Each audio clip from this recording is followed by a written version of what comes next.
Student, उम्मीद करता हूँ कि आप सब अच्छे और ठीक होंगे। तो यहाँ पे हम देख रहे थे BHU MSc बॉटनी प्रीवियस का क्वेश्चन पेपर और उसका सैल्यूशन। तो हम 2014 के MSc बॉटनी एंट्रेंस का पहला पार्ट देख लिए थे और यहाँ पे हमने पार्ट फर्स्ट में 50 क्वेश्चन कवर कर लिए थे। तो आज हम देखने वाले हैं पार्ट सेकेंड में और यहाँ पे कवर करने वाले हैं 51 से लेके 100 तक क्वेश्चन। तो चलिए देखते हैं क्वेश्चन कौन कौन से हैं, कहाँ से क्वेश्चन आए हैं, इसका राइट आंसर क्या है और पॉसिबल एक्सप्लेनेशन क्या है। तो चलिए देखते हैं। 51 क्वेश्चन है, concept of RNK selection for population growth and dynamics was proposed by. तो आप पॉपुलेशन इकोलॉजी पढ़ेंगे तो वहाँ पे देखेंगे RNK सिलेक्टेड स्पीसीज होती हैं। तो RNK सिलेक्टेड स्पीसीज का जो फिनोमेना था वो किसने दिया था? MC अर्थर ने दिया था। तो इन्होंने बताया था कि जितने भी ऑर्गेनिज्म होते हैं RNK सिलेक्टेड दो टाइप के होते हैं। आर सिलेक्टेड में वो आते हैं जो स्मॉल साइज के होते हैं और जिनका रिप्रोडक्टिव कैपेसिटी बहुत ज़्यादा होता है, वो बहुत अधिक बच्चे पैदा करते हैं और उनका क्या होता है, उनमें जैसे अर्ली एज में जो होता है डेथ बहुत ज़्यादा देखने को मिलता है, जैसे कि बहुत ज़्यादा बच्चे पैदा हो जाएंगे तो वो बहुत ही ज़्यादा, और उसमें पेरेंटल केयर बहुत ही कम देखने को मिलता है। जैसे कि हो गया जैसे मक्खी, ये सब हो गई, जितने भी छोटे छोटे आ गया, चूहा एंड रैबिट, ये सब। Okay, and case selected species में वो स्पीसीज आते हैं जो लार्ज साइज की होती हैं, जिनका रिप्रोडक्टिव कैपेसिटी कम होता है, वो साल भर में एक बच्चे या ऐसे बहुत ही कम, जैसे एलिफेंट ये सब हो गए, तो ये बहुत एक बच्चे पैदा करते हैं। और इनमें जो लिथैलिटी होती है, मतलब जो अर्ली एज में मरने की कैपेसिटी होती है वो कम होती है और ये लार्ज साइज के होते हैं। ठीक है, तो ये हो गए के सिलेक्टेड स्पीसीज और बहुत सारे इसके एजम्पशन हैं RNK के, आप सब पढ़ लीजिएगा। तो ओके, RNK सिलेक्टेड स्पीसीज किसने दिया था? तो RNK सिलेक्टेड स्पीसीज का फिनोमेना MC अर्थर ने दिया था। 52 क्वेश्चन है, हु क्वाइन द टर्म बायोसिनोसिस। तो बायोसिनोसिस टर्म कम्युनिटी इकोलॉजी के लिए यूज किया जाता है, बायोसिनोसिस। तो बायोसिनोसिस टर्म किसने दिया था? कार्ल मोबियस ने दिया था। ओके, अगला क्वेश्चन है, transition zone between two ecosystem is known as. तो दो इकोसिस्टम में के बीच में जो जोन होता है ट्रांजिशन वाला, जहाँ पे दोनों इकोसिस्टम का इफेक्ट देखा जाता है, दोनों का, जैसे प्लांट के कम्युनिटी, एनिमल, जो भी चीज़ें होता है, दोनों के कैरेक्टर जहाँ पे ओवरलैप करते हैं, तो उसे हम क्या बोलते हैं? उसे हम इकोटोन बोलते हैं। ठीक है, इकोटाइप क्या होता है? जेनेटिकली एडाप्टेड लोकल पॉपुलेशन होते हैं। ठीक है, इकेट जो होता है मतलब जेनेटिकली सिमिलर होते हैं लेकिन फिनोटिपिकली डिफरेंट दिखाई देने लगते हैं अलग अलग इन्वायरमेंट में रहने के कारण। और इकोक्लीन क्या होता है? जब दो इको टाइप को ब्रीड कराया जाता है तो दोनों का ओवरलैपिंग कैरेक्टर प्लांट में देखने को मिलता है। तो हो गया। और तो क्या हुआ, ट्रांजिशन जोन जो रहेगा दो इकोसिस्टम के बीच का, उसे हम क्या बोलेंगे? उसे हम बोलेंगे इकोटोन। ओके, अगला क्वेश्चन है, on the basis of variation in mean temperature along latitude tropical region comes under. तो देखिए, लैटिट्यूड होता है और एल्टीट्यूड होता है। ठीक है, तो एल्टीट्यूड और लैटिट्यूड का मतलब समझते हैं। एल्टीट्यूड माने कि समुद्र तल से कितनी ऊंचाई पे कोई चीज़ प्रेजेंट है, उसे एल्टीट्यूड माने ऊंचाई, समुद्र तल से ऊंचाई देखते हैं। लैटिट्यूड माने देखते हैं कि इक्वेटर, जो भूमध्य रेखा है, इक्वेटर हम बोलते हैं, तो उससे कितनी दूरी पे प्रेजेंट है। तो उसके आधार पे जो है ट्रॉपिकल रीजन किसके अंडर आता है। तो ट्रॉपिकल रीजन में बहुत ज़्यादा गर्मी पड़ता है, तो एकदम इक्वेटर पे ही ट्रॉपिकल रीजन देखने को मिलता है।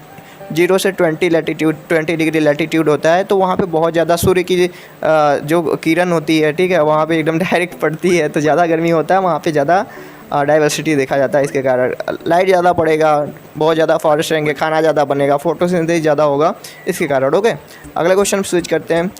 The zone of lake water body where light does not reach is known as. तो लेक का, जैसे लेक का क्या होता है, वहाँ पे आप देखेंगे कि उसका क्या, उसे बोलते हैं जैसे वेनेसन, कुछ ऐसे टाइप का बोलते हैं। ठीक है, लेक का जोनेसन, लेक में जोनेसन आप देखेंगे, जोनेसन बोलते हैं। तो वहाँ पे limnetic, littoral, profundal, benthic zone होता है। तो लिम्नेटिक जोन वो होता है जहाँ तक सूरज की लाइट जाती है। लिम्नेटिक जोन में एल्गी वल्गी बहुत ज़्यादा पाए जाते हैं। ठीक है, लिटोरल जोन में क्या होता है? लिटोरल जोन में थोड़ा थोड़ा लाइट जाता है, वहाँ पे टर्बिडिटी ज़्यादा होता है, थोड़ा थोड़ा लाइट जाता है। और प्रोफंडल जोन क्या होता है? प्रोफंडल जोन अंधकार वाला जोन होता है जहाँ पे लाइट नहीं जाता, और बेंथिक वाला एकदम नीचे का किनारा, तो प्रोफंडल जोन में लाइट नहीं जाता है। ओके, अगला क्वेश्चन है, the plant which grow better under sunlight. तो plant on the basis of sunlight दो प्रकार के, जैसे हेलियोफाइट, स्किसियोफाइट। ठीक है, तो हेलियोफाइट होते हैं जो सनलाइट को लव करते हैं, सनलाइट जहाँ पे ज़्यादा रहेगा वहाँ पे ग्रो करते हैं। स्किसियोफाइट क्या होते हैं? ये सनलाइट में नहीं, ये छाँव में ग्रो करते हैं जहाँ पे शेड होता है। हाइड्रोफाइट क्या होते हैं? Salt loving plant. हाइड्रोफाइट माने पानी के अंदर वाले प्लांट। ओके, अगला क्वेश्चन है द इन्वायरमेंटल रेजिस्टेंस। तो इन्वायरमेंटल जो रेजिस्टेंट होता है उसे K-N/K से डिनोट करते हैं। ओके, पॉपुलेशन इकोलॉजी में फॉर्मूला देखेंगे वो आप लॉजिस्टिक ग्रोथ कर्व और ठीक है, तो इसमें देखेंगे तो। और R क्या होता है, इंट्रिंसिक रेट ऑफ इंक्रीज होता है। ठीक है, ओके। अगला क्वेश्चन देखते हैं the relationship between two species where one species is benefited while other is unaffected. तो दो ऑर्गेनिज्म साथ साथ रहते हैं तो एक लोग को बहुत मतलब फ़ायदा होता है, दूसरा को कोई इफेक्ट नहीं पड़ता, तो इसे क्या बोलते हैं हम, इसे बोलते हैं हम कमेंसलिज्म। ओके, तो कमेंसलिज्म में क्या होता है, एक को फ़ायदा होता है और एक को कोई इफेक्ट नहीं पड़ता, उससे कमेंसलिज्म। प्रोटो कॉर्पोरेशन में दोनों को फ़ायदा होता है, लेकिन ये ऑब्लिगेटरी नहीं होता है कि मतलब साथ रहेंगे तभी। प्रोटो कॉर्पोरेशन मतलब मगरमच्छ है, मगरमच्छ के मुंह में कोई मांस का टुकड़ा या हड्डी फंस गया तो उसे चिड़िया निकाल के खा जाएगी तो दोनों का फ़ायदा, अगर नहीं निकालेगी तो चिड़िया का कोई घाटा नहीं है, मगरमच्छ का थोड़ा है लेकिन वो फिर भी काम चला देगा। प्रीडेशन में क्या होता है, प्रीडेशन में मतलब एक का हानि एक का लाभ होता है। एमेंसिलिज्म में मतलब क्या होता है, एक का फ़ायदा और एक का लाभ होता है। ठीक है, प्रीडेशन इज लाइक एमेंसिलिज्म आप कह सकते हैं। अगला question grassland with scattered tree is known as. तो ग्रासलैंड जो होता है जहाँ पे स्कैटर्ड ट्री पाए जाते हैं उसे क्या बोलते हैं, हम सवाना बोलते हैं। ओके, अगला question the number of species per unit area है। तो स्पीसीज रिचनेस का ये डिफिनेशन है। तो स्पीसीज रिचनेस क्या होता है कि एक एरिया में कितने प्रकार के डिफरेंट स्पीसीज प्रेजेंट है, डिफरेंट टाइप के स्पीसीज रिचनेस। और इवेननेस क्या होता है कि मतलब अगर जैसे स्पीसीज रिचनेस मतलब आपका खेत है, ठीक है, आपके खेत में कौन कौन सा ग्रास मतलब कौन कौन सा प्लांट लगा है, जैसे कि पार्थेनियम, साइनोडान, ठीक है, और बहुत सारे अमरेंथस, बहुत सारे हैं ऐसे करके।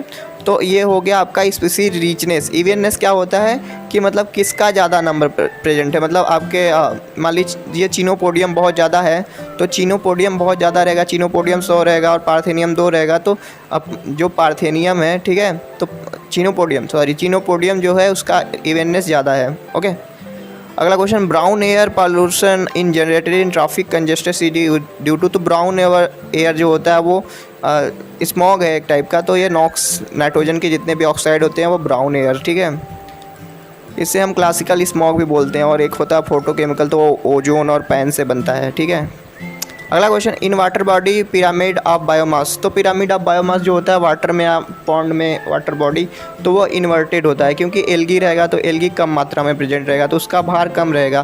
फिर उसके ऊपर छोटी मछली रहेगी तो उसका भार थोड़ा एल्गी से ज़्यादा रहेगा। उसके ऊपर बड़ी मछली रहेगा तो उसका भार सबसे ज़्यादा रहेगा। तो इन्वर्टेड आपको मिलेगा बायोमास। ओके, बायोमास का पिरामिड का कॉन्सेप्ट किसने दिया था, कमेंट सेक्शन में बताइए। तो पिरामिड का कॉन्सेप्ट किसने बताया था इकोलॉजी में, पिरामिड का कॉन्सेप्ट।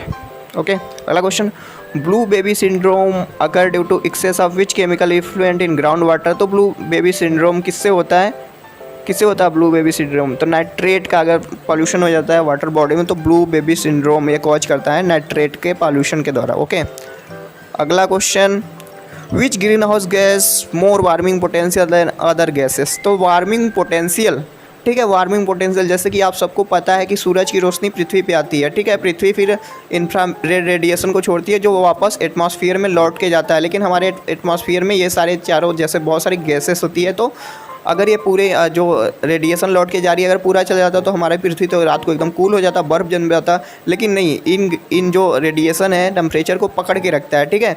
तो वार्मिंग पोटेंशियल का मतलब होता है कि इस हीट को एब्जॉर्ब करने की कितना क्षमता कितना है उसमें, कितना पोटेंशियल है, कितना क्षमता है कि वो उस हीट को अपने अंदर एब्जॉर्ब करके रोक सकता है और कितने देर तक रोक सकता है, तो उसी को वार्मिंग पोटेंशियल बोलते हैं। ठीक है, पृथ्वी की गर्म करने की क्षमता, मतलब उसे रोक के रखेगा तभी ना पृथ्वी को गर्मी प्रदान करेगा, तो वही वार्मिंग पोटेंशियल है।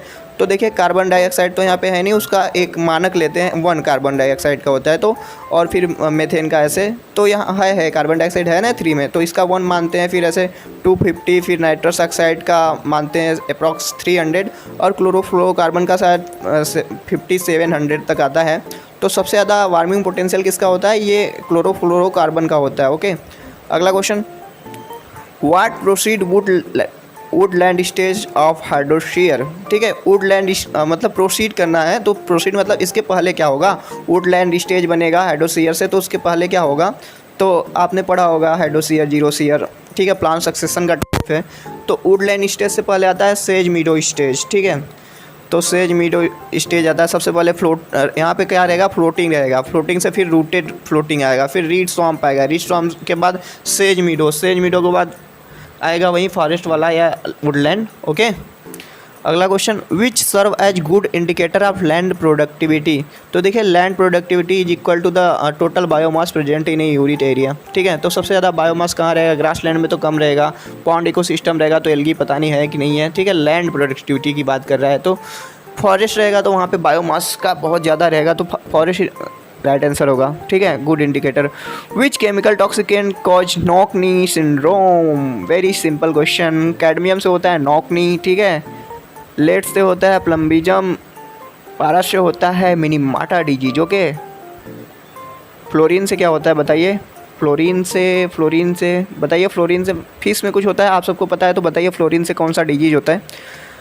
स्कोप का फुल फॉर्म क्या है इकोलॉजी में, तो ये तो बहुत ही सिंपल है, scientific committee on problems of environment होता है स्कोप का फुल फॉर्म। ओके, अगला, the regional biotic units delimited by major vegetation type is known as. तो देखिए एक जैसे कि बायोम्स की बात करते हैं, जैसे टुंड्रा बायोम हो गया, अल्पाइन बायोम हो गया, तो यहाँ पे एक डिफरेंट टाइप की फॉरेस्ट पेड़ पौधे देखे जाते हैं, तो अलग अलग टाइप का वेजिटेशन जहाँ पे देखने को मिलता है उसे एक टाइप का बायोम बोलते हैं। ठीक है, टुंड्रा बायोम हो गया, ठीक है, और बहुत सारे बायोम्स की बात करते हैं तो अलग अलग बायोम में अलग अलग होता है। अगला question, most prevalent index organism for faecal contamination in ground water is. अगर किसी ग्राउंड वाटर में कहीं से सीवर में लीकेज हो जाए कहीं से, तो वहाँ पे फीकल कंटामिनेशन अगर हो जाए, ठीक है, ह्यूमन स्क्रीटा का वहाँ पे मिक्सिंग हो जाए, तो वहाँ पे किसका देखा जाएगा। ठीक है, किससे पता चलेगा कि वहाँ पे बहुत ज़्यादा एस्क्रिया कोलाई देखने को मिलेगा। ठीक है, ये इंडेक्स होता है। अगला question, which of the following process help in nutrient conservation. तो न्यूट्रिएंट कंजर्वेशन में कौन सा हेल्प करता है, तो यहाँ पे इमोबिलाइजेशन होता है। इसमें इमोबिलाइजेशन में क्या होता है कि इनऑर्गेनिक मैटर को ऑर्गेनिक मैटर में कन्वर्ट करके उसको स्टोर कर लिया जाता है, जितने भी वहाँ पे रहते हैं न्यूट्रिएंट। ओके, इनऑर्गेनिक फॉर्म में रहते हैं उसे ऑर्गेनिक फॉर्म में कन्वर्ट करके इमोबिलाइज करके उसे कन्वर्ट कर लिया जाता है। ओके, अगला question, in ocean the productivity is generally limited by. तो ओशियन में फास्फोरस भी रहेगा, ऑक्सीजन भी रहेगा, एल्गी कैरर, सल्फर भी वहाँ पे रहेगा। ठीक है, क्योंकि सल्फर और फास्फोरस सेडिमेंट्री साइकिल का उत्पाद होता है, प्रोडक्ट होता है, तो वहाँ पे सल्फर देखने को और फास्फोरस भी रहेगा और ऑक्सीजन भी भारी मात्रा में रहेगा, लेकिन वहाँ पे नाइट्रोजन की कमी होती है, डिफिशियंसी, तो यही डिलिमिट करता है वहाँ की प्रोडक्टिविटी को। ओके, अगला question, initiation codon of protein synthesis. तो बताने की जरूरत है ये नहीं, बताने की तो जरूरत नहीं है क्योंकि AUG methionine initiation codon of the protein synthesis, you all know about that thing. Okay, अगला question, codon that do not code for any amino acid are known as. तो वो कोडान जो किसी भी अमीनो एसिड को code नहीं करते, 3 होते हैं, आखिरी ओपल नंबर।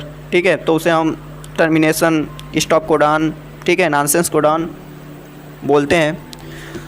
तो A and B is the right answer here. अगला question, molybdenum deficiency affect the activity. अब तो अगर किसी प्लांट में मॉलिब्डेनम की डिफिशियंसी हो जा रही है तो वहाँ पे molybdenum is the cofactor of the nitrogenous nitrate reductase as well as chlorate reductase. तो यहाँ पे इन सबका सिंथेसिस नहीं होगा, तो all of the above the right answer here.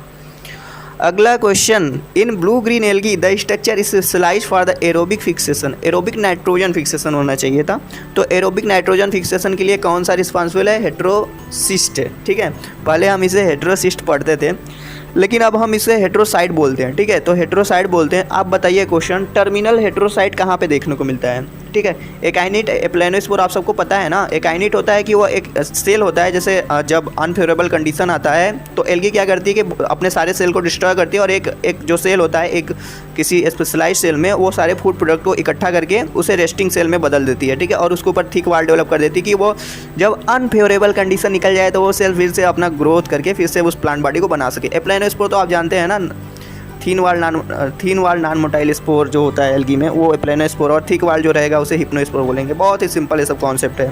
Okay, समझना है, रटेंगे तो आपको भूल जाएंगे कि कौन हिप्नो, कौन एप्लेनो, कौन क्या स्टेटो, बहुत सारी स्पोर है यहाँ पे। हाँ, चलते हैं अगले क्वेश्चन पे।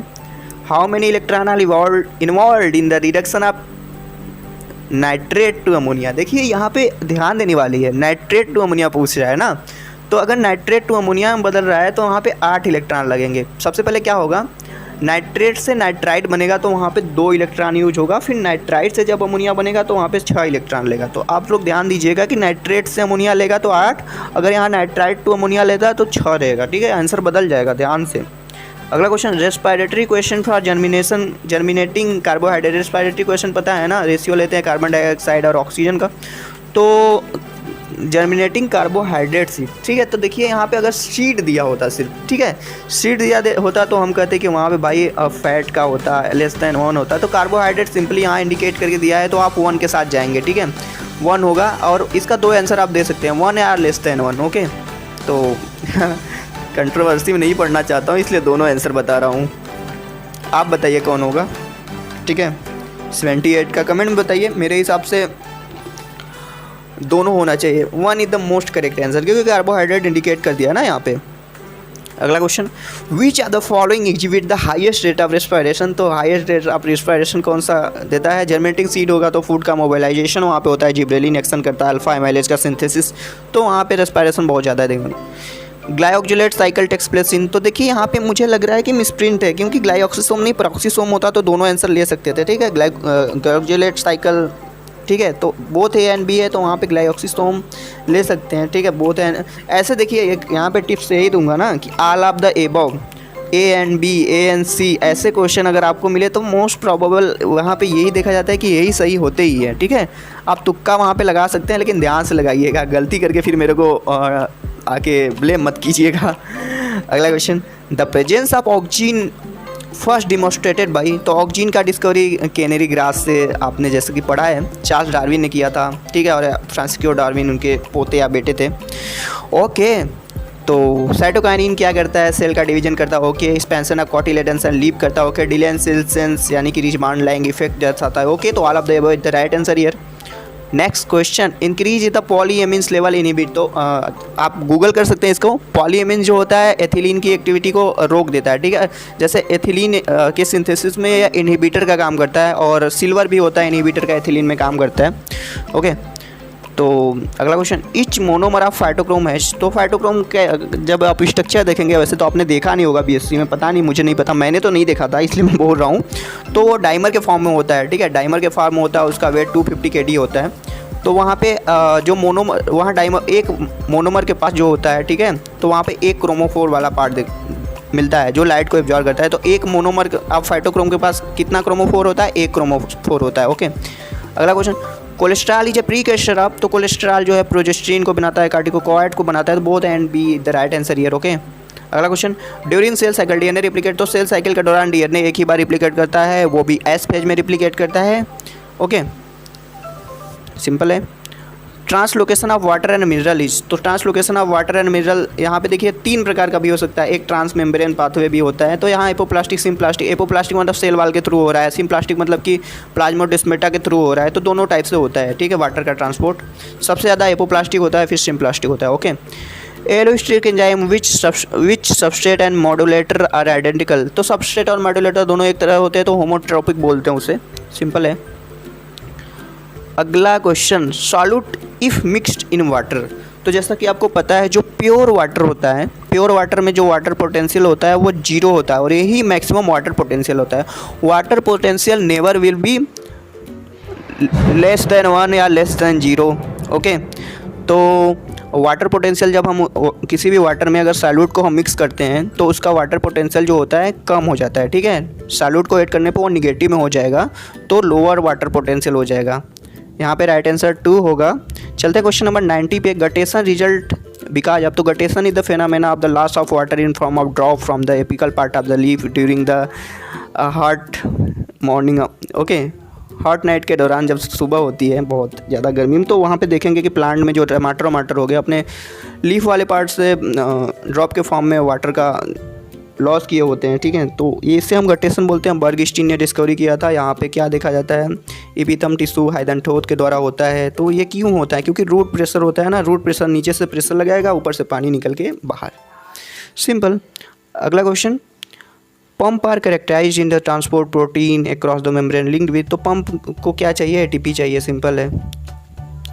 विच are the following energy rich phosphorus compound known है universal energy currency of the energy. Okay, energy currency of cell कौन है? एटीपी है, एडिनोसिन ट्राइफॉस्फेट। ठीक है, डिस्कवरी किया था लोमान ने 1928 में। और एटीपी साइकिल को किसने दिया था आप बताइए। ठीक है, किसने दिया था एटीपी साइकिल को आप बताइए कमेंट सेक्शन में। अगला question, quantasome are related with. तो क्वांटासोम जो होता है आपको क्लोरोप्लास्ट क्लोरोफिल के अंदर देखने को मिलता है। और क्लोरोफिल कहाँ पे इन्वॉल्व होता है? वो इन्वॉल्व होता है आपका फोटोसिंथेसिस में।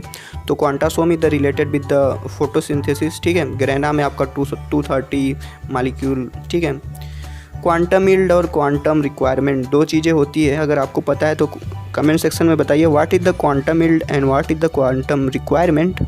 Okay, next question, photosynthetic oxygen involvement in the plant is inhibited by. तो जो फोटोसिंथेसिस होता है उसे डीसीएमयू, जो फोटो सिस्टम सेकेंड होता है ना, तो वहाँ फोटो सिस्टम सेकेंड को डीसीएमयू जाके ब्लॉक कर देगा, तो वाटर का स्प्लिटिंग होगा ही नहीं, तो ऑक्सीजन का इवॉल्वमेंट होगा ही नहीं। Okay, next question, which of the following element take part in the charge separation of the oxygen evolving complex. OEC पढ़ेंगे, ऑक्सीजन इवॉल्विंग कॉम्प्लेक्स फोटोसिंथेसिस में पढ़ेंगे, तो वहाँ पे चार्ज सेपरेशन जो होता है मैग्नीज, ठीक है, और क्लोरीन भी पार्ट लेता है और कैल्शियम भी लेता है थोड़ा थोड़ा। तो मैग्नीज यहाँ पे है तो सिंपल है, सब कर लेंगे इसको, simple question. Next question, the in product of oxidative phosphorylation. तो ऑक्सीडेटिव फॉस्फोराइलेशन का अल्टीमेट प्रोडक्ट क्या होता है? एटीपी होता है और वाटर मॉलिक्यूल निकल जाता है, सिंपल है एकदम। विच of the following exhibit highest rate of respiration. Question repeat हो गया इसी पेपर में, मतलब जर्मिनेटिंग सीड अभी ऊपर ही बताया था आपको, कारण भी बताया था इसका। अगला question, ETS is located in mitochondria. तो ETS कहाँ पे होता है? Inner membrane of the mitochondria होता है, वहाँ पे F0 F1 पार्टिकल, क्रिस्टी होता है, फ्रेंडेज मोनर पार्टिकल, तो वहाँ पे ये पार्ट करता है, take part inner membrane space पे होता है, इनर मेम्ब्रेन पे होता है। ओके, इनर मेम्ब्रेन पे, स्पेस में नहीं होता है।